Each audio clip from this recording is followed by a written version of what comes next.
Bonjour mon cher Renaud. Bonjour Alix. Alors on parle tout de suite du RHDP qui a tenu un meeting ce week-end à Yamoussoukro. Et c'était à l'occasion du 26e anniversaire de la disparition de Félix Houphouët-Boigny. Cet événement est commenté par l'ensemble de la presse nationale. On démarre avec le Jour Plus qui lance à sa une hommage à Houphouët-Boigny, le film de rassemblement qui bat tous les records de mobilisation. Morceau choisi pour illustrer ce rassemblement, des propos du président Alassane Ouattara qui a déclaré notamment « Houphouët fut mon maître en politique, je m'emploierai à défendre son œuvre et sa pensée » ou encore pour les élections de 2020, personne ne sera exclu, y compris Ouattara lui-même. Retrouvez les images d'une cérémonie riche en couleurs dans le Jour Plus de ce matin. Et oui, et ce n'est pas le seul journal qui en a parlé, d'autres encore ont fait l'écho. Et oui, du jamais vu, c'est ce que barre à sa une le confrère Le Patriote pour qui le RHDP a pulvérisé tous les records de mobilisation. Et l'intelligent d'Abidjan nous offre une vision plus globale de l'hommage de Félix Houphouët-Boigny. Oui, le confrère livre un regard dénué de toute considération politique du 26e anniversaire du décès de Félix Houphouët-Boigny. Pour l'intelligent d'Abidjan, tant qu'il y aura le RHDP, le PDCI et tous les autres partis, Houphouët vivra, vivra, vivra. Et la nouvelle est tombée ce week-end et les journées en font le relais. C'est la disparition du ministre Charles Dibi Kofi. Oui, on aurait tant souhaité que ce soit encore une rumeur à l'instar de celle qui a couru sur lui récemment. Mais hélas, cette fois, c'est vrai.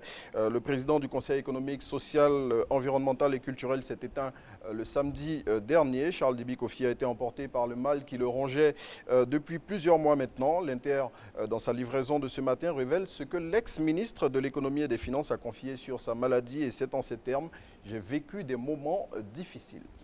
Et lueur d'espoir après plusieurs années pour les victimes des déchets toxiques. Et c'est le journal Le Sursaut qui l'annonce avec cette une. Nouvel espoir d'indemnisation pour les victimes des déchets toxiques. Le confrère donne des précisions sur les victimes concernées et sur ce qui s'est passé au tribunal du Plateau récemment sur cette affaire vieille de plus de 10 ans. Et une autre personnalité politique dans cette revue de presse dans le quotidien d'Abidjan.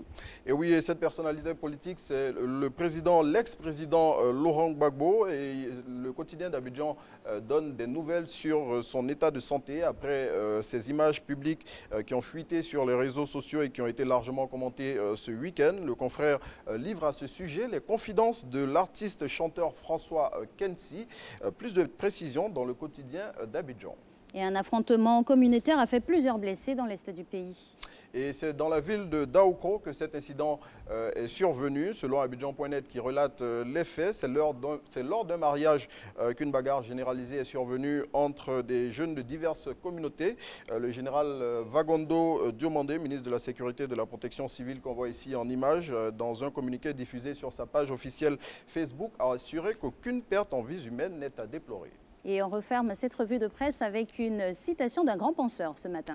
Oui, la vie, c'est comme une bicyclette. Il faut avancer pour ne pas perdre l'équilibre. Cette citation est du célèbre physicien Albert Einstein. Et on vous souhaite tout au long de cette semaine d'avancer, avancer, avancer, toujours avancer vers l'atteinte de vos objectifs. Exactement.